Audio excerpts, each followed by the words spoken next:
Bienvenidos a un nuevo episodio de Martes de Números, un podcast del Colegio de Contadores Públicos Autorizados de Puerto Rico.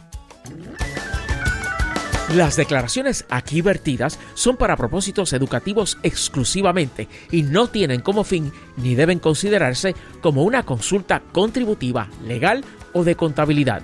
Cualquier consejo que esta grabación contenga no ha sido considerado o escrito para ser usado y no puede usarse con el propósito de evadir penalidades que puedan imponerse al amparo del Código de Rentas Internas o de cualquier disposición contributiva local, estatal o federal. Saludos, soy la CPA Cintia Rijo, presidenta electa del Colegio de CPA, y es un gusto compartir con ustedes en este nuevo episodio de nuestro podcast Martes de Números. La planificación financiera personal es esencial para una vida saludable y vivir en paz. Solemos pensar que debemos prepararnos financieramente para la compra de un hogar, la adquisición de un auto, la planificación o la ampliación de nuestra familia u otras situaciones similares. Pero pocas veces pensamos de cómo prepararnos financiera y legalmente para momentos en que estemos incapacitados o para cuando partamos del plano terrenal. En episodios anteriores hemos dialogado sobre cómo proteger a los que amamos a través de la realización de un testamento o de una donación. En este episodio queremos repasar algunos de esos conceptos e incluir otros como lo son el poder duradero y la declaración previa de voluntad sobre tratamiento médico, o como se le conoce comúnmente, Living Will. Para hablar sobre este tema, me acompaña en este episodio la colega y licenciada Ivonne Huertas, directora de la Junta de Gobierno del Colegio de CPA. Bienvenida, Ivonne. Saludos, me uno a esta bienvenida a este nuevo episodio de un podcast de Martes de Números.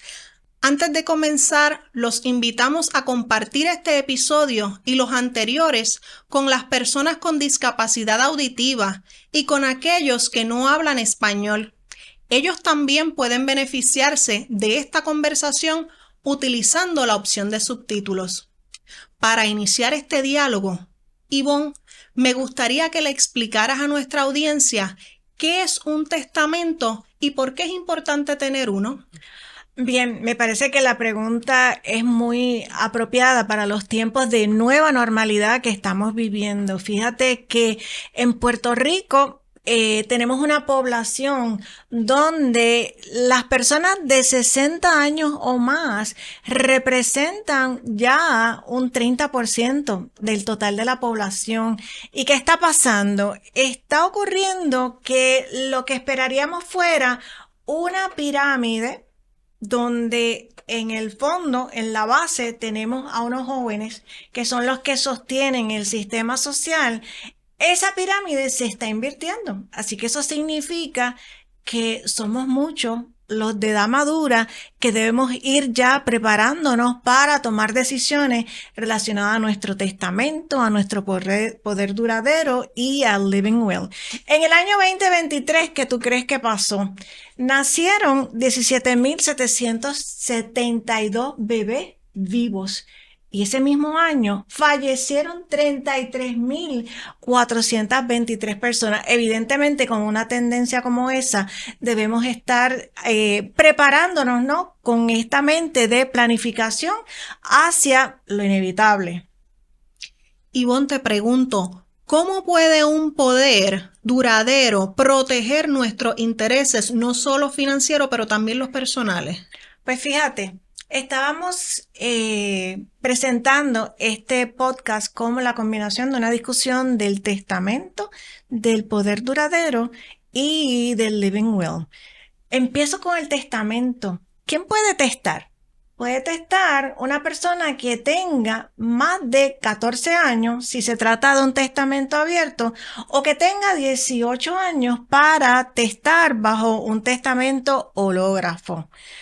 Además de tener edad, tiene que tener capacidad. ¿Qué significa tener capacidad? Tiene que estar haciéndolo voluntariamente, tiene que tener total dominio de sus capacidades mentales para poder otorgar ese testamento.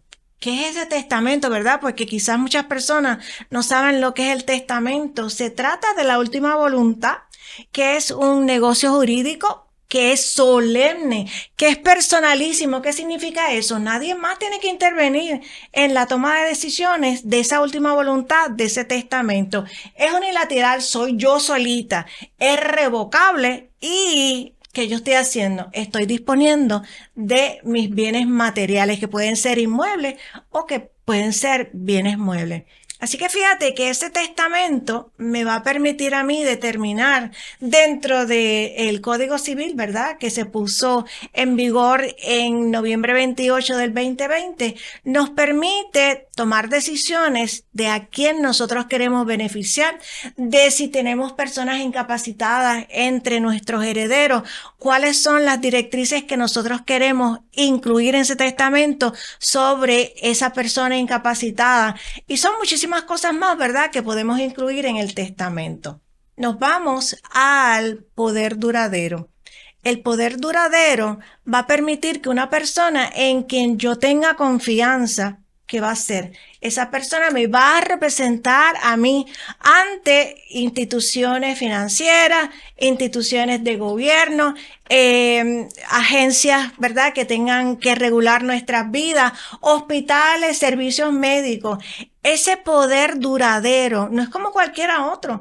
Ese poder duradero, en caso de que yo me incapacite, ya sea mentalmente o físicamente, sigue siendo válido. Por eso es que se diferencia del poder tradicional, donde una vez yo quedo incapacitado, pues ya ese poder dejó de ser válido.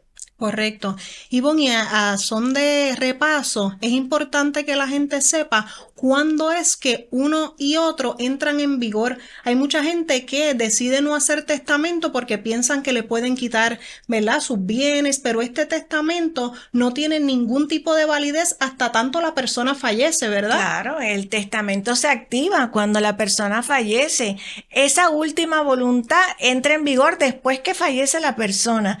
Y claro, ¿qué tú tienes que hacer en ese testamento? Asegurarte de que con tu profesional legal, preferiblemente, ¿verdad?, ante un abogado, porque tú también lo puedes hacer el hológrafo, que tú lo haces en la comodidad de tu casa, y es como un autógrafo donde tú pusiste una fecha, tú lo firmaste y entre medio tú indicaste cuál era la disposición de los bienes que tú querías, a quién se los ibas a dejar y cuáles eran algunas directrices en particulares con personas, ¿verdad?, que pudieran estar incapacitadas bajo tu tutela.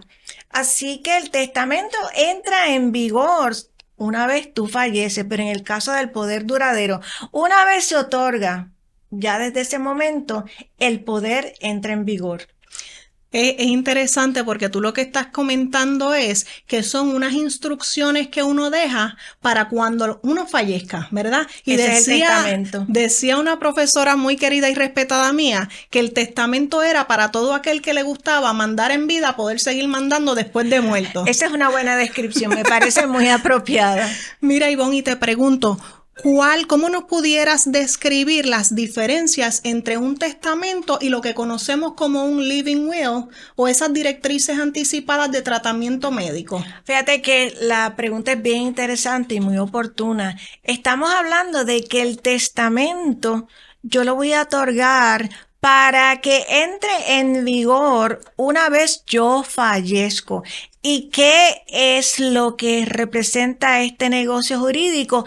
La disposición de mis bienes, sean muebles o sean inmuebles, más otras directrices, ¿verdad?, que puedo incluir en ese testamento.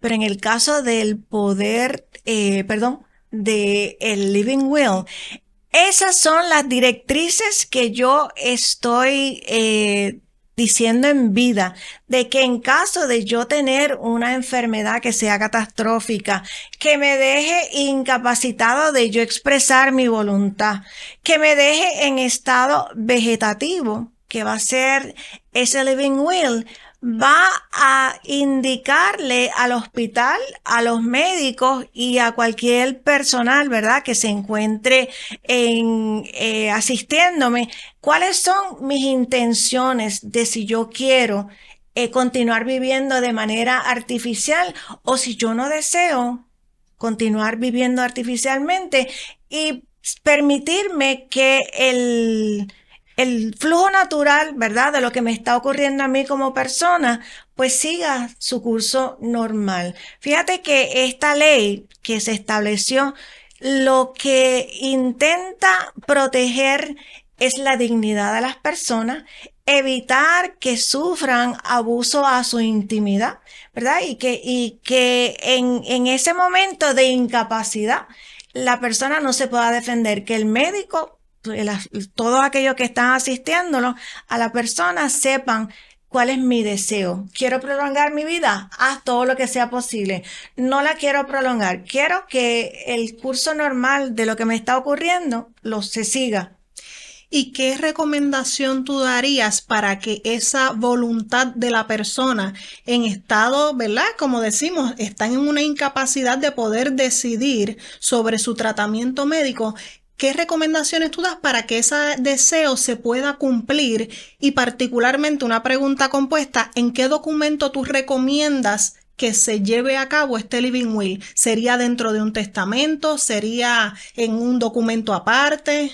Definitivamente mi recomendación es que no se incluya en un testamento, porque el testamento en realidad se va a abrir cuando tú fallezcas. Y en el caso del living will, tú quieres que en caso de que tú tengas esta situación médica, pues que todas las personas que estén a tu alrededor sepan cuáles son tus instrucciones. Yo puedo hacer un living will frente a un médico y necesitaría 2 testigos. También lo puedo hacer ante un notario. Al hacerlo ante un notario, lo puedo hacer mediante declaración jurada o escritura. Yo personalmente prefiero la formalidad que trae la escritura, porque muchas personas le dan como que mayor peso a esa escritura. Así que esas serían las 3 maneras de tú poder establecer esas directrices de voluntad de tratamiento médico. Frente a un médico con 2 testigos. Y esos 2 testigos no pueden ser personas que tengan intereses en tus bienes, deben ser personas que tú confíes en realidad van a hacer valer esas instrucciones. Lo puedes hacer frente a un abogado notario. Y el abogado notario tiene la opción de hacerlo mediante una declaración jurada o mediante escritura. Y repito que yo prefiero la escritura. Que sabemos que cuando uno hace una declaración jurada, el notario no tiene la obligación de retener copia. Sin embargo, el testamento en una escritura, pues ya el notario también, si se extravía, si alguien por las razones que sea lo descarta, pues el abogado va a guardar, el notario, esa copia. Interesante. Excelente punto. Ivonne, ¿qué recomendación darías al público que nos está viendo y que quisiera hacer estos documentos por primera vez? Mira, este es un proceso que no puede ser improvisado. Para mí, que la planificación, fíjate que nosotros como CPA, en realidad somos más que CPA, somos ese consejero de confianza y por lo tanto mi consejo principal es no improvise. Usted tiene que dedicar tiempo a sentarse. ¿Cuál es en realidad mi deseo respecto al testamento? La ley, a través del Código Civil, establece que hay una porción sobre la cual tú no tienes la oportunidad de determinar cómo se distribuye. Lo dicta la ley, pero hay una porción libre y tú tienes que decidir. Yo tengo algún heredero incapacitado y quiero mejorarlo. Ya en el nuevo código no hay mejoras, pero sí está esa porción libre donde yo puedo hacer una expresión de que esa persona incapacitada pues reciba parte de esa porción libre que yo puedo legar en mi testamento. Así que yo tengo que pensar a quién yo quiero beneficiar más. O si mi distribución va a ser en partes iguales. Fíjate que ahora con el Código Civil nuevo, el cónyuge que antes solamente participaba de un usufructo viudal, ahora va a ser heredero en igual posición que los descendientes. Así que mi consejo es, ¿cómo te quiere? Por ejemplo, yo hice mi testamento y que yo decidí que en el caso de la porción libre yo se la iba a dejar a mi cónyuge. ¿Por qué? Porque yo quiero que él tenga la certeza de que la mayor parte de mis bienes le van a corresponder a él en caso de que él me sobreviva, para que él tenga una mejor calidad de vida. Mis hijos se la pueden entender muy bien, así que esa es mi decisión. En el caso de la parte libre, si yo tengo alguna afiliación con una institución religiosa o sin fines de lucro, yo también puedo dejarle a esa institución parte de mi porción libre, de mi caudal. Así que fíjate que uno tiene que sentarse a reflexionar, hacer, yo le llamo la reflexión de ombligo, donde voy a mirar a mi interior y quiero saber a quiénes yo quiero beneficiar más, por las razones que sea. Si hay instituciones que yo quiero beneficiar, acuérdate, si yo no hice el testamento, ¿qué va a pasar? Se abre la intestada, donde yo voy a tener un caudal total, y el caudal total nada más se va a distribuir entre quienes. Y esto es como un ejercicio de aeróbicos. Tengo descendientes, miro hacia abajo, descendientes y cónyuges. No tengo descendientes y cónyuges, miro hacia arriba. Hacia arriba miro hacia los ascendientes. Si no tengo ascendientes, miro hacia los lados. Y hacia los lados, ¿quiénes van a entrar? Van a entrar mis hermanos, van a entrar mis sobrinos, hasta el sexto grado de relación. Y por último, la Universidad de Puerto Rico sería la que recibiría, ¿verdad?, de no haber ninguno de esos ejercicios hacia abajo, hacia arriba y hacia los lados. Así que yo en esa reflexión tengo que decir, yo quiero que alguien participe en especial de mi caudal. Interesante. Así es que vamos a mirar hacia arriba, hacia abajo. Toda gente es más que número. Aquí estamos casi hasta haciendo aeróbico. Así mismo. Ivonne, próxima pregunta. Quiero saber cómo puede un CPA ayudarle a entender a las personas lo que sería, ¿verdad?, el testamento, este poder, y cómo pueden ayudarlo en esa preparación, porque no vamos a improvisar, nos tenemos que preparar. ¿Cómo ese CPA es una ficha clave en ese proceso? Pues fíjate, estamos preparados como CPA a conocer los derechos que tiene el testador sobre esos bienes. Tenemos la capacidad de orientar a nuestro testador en ese proceso de si hace inversiones. Esas inversiones, cómo distribuirlas en su testamento. Incluso podemos recomendarle que haga fideicomisos donde estaría protegiendo aún más los intereses que tenga ese caudal para ser legado, ¿verdad?, a un heredero. Así que el CPA tiene el conocimiento financiero, tiene el conocimiento legal, porque déjame decirte, este consejero de confianza no solamente sabe de contabilidad, está capacitado, ¿verdad?, con una educación redondeada para conocer de cómo puede en realidad ayudar a ese testador o a esa persona que va a ser el poderdante o que va a expresar su declaración de última voluntad en cuanto a tratamiento médico. El CPA es la persona idónea para guiarlo de la mano en cuanto a esa otorgación de esos documentos que son tan vitales en nuestra población. Excelente, Ivonne, interesante. Acabas de mencionar un tema que también entiendo que vamos a traer más adelante, porque es otro instrumento que nos ayuda en esta planificación financiera, y es el tema de los fideicomisos. Ahora bien, volviendo nuevamente a los living wills, te quería preguntar qué complicaciones pudiera surgir a una persona que no haya dejado estas instrucciones anticipadas de tratamiento médico. Lamentablemente, eso nos pone en riesgo de ¿qué? En riesgo de que cuando yo llegue a un hospital, el hospital consulte con la persona que me llevó, y la persona que me llevó al hospital no necesariamente advino en conocimiento de cuáles son mis deseos, y por lo tanto, al no haber una declaración de voluntad sobre tratamiento médico, me arriesgo a que el hospital haga lo que quiera con mi cuerpo y que me mantenga de manera artificial viva indefinidamente por las razones que sean. Y me parece que la mayoría de las personas no quiere vivir artificialmente si no hay esperanza de que podamos recuperar la conciencia. Así que son riesgos que yo no me quiero correr. Y por eso yo le recomiendo que toda persona planifique y haga su living will, haga su poder duradero, haga su testamento. Tú no sabes cuándo te va a llegar el momento de tu fallecer o de incapacitarte. Tú no lo sabes. Eso no tiene edad. No. Adicional, quiero añadir a eso la libertad emocional que uno descarga sobre los hijos o sobre las personas que están encargados de nosotros si nosotros no dejamos anticipado cuáles son esas instrucciones y qué queremos que pase con nuestra vida y nuestro cuerpo. Tú sabes lo que es que un hijo tenga que vivir con ese cargo de conciencia de decir, wow, desconecté a mi papá, desconecté a mi mamá, sin saber qué hubiese querido esa persona. Así es que pienso que emocionalmente podemos liberarlos de esa carga dejando este documento.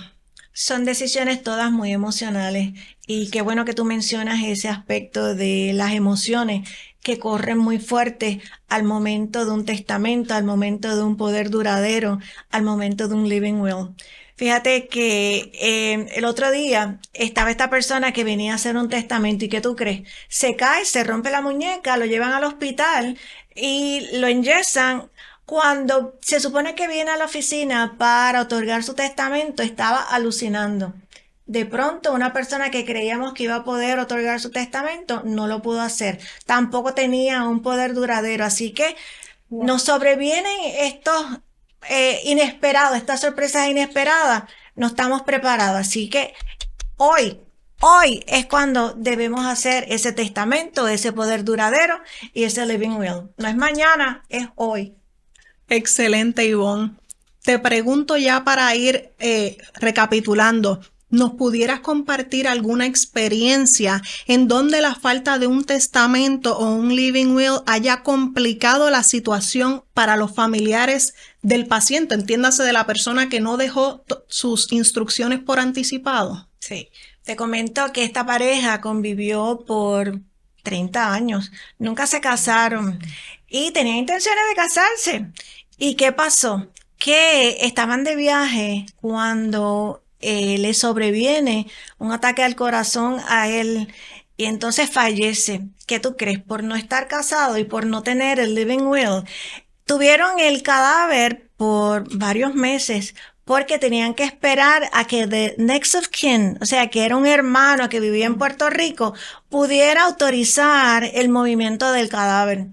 Así que estas son las situaciones que son bien tristes, parecen de novela turca y son de realidades vividas, donde pues las personas por no haberse tomado el tiempo, ¿verdad?, para hacer esa planificación, sufren situaciones que desgarran el corazón.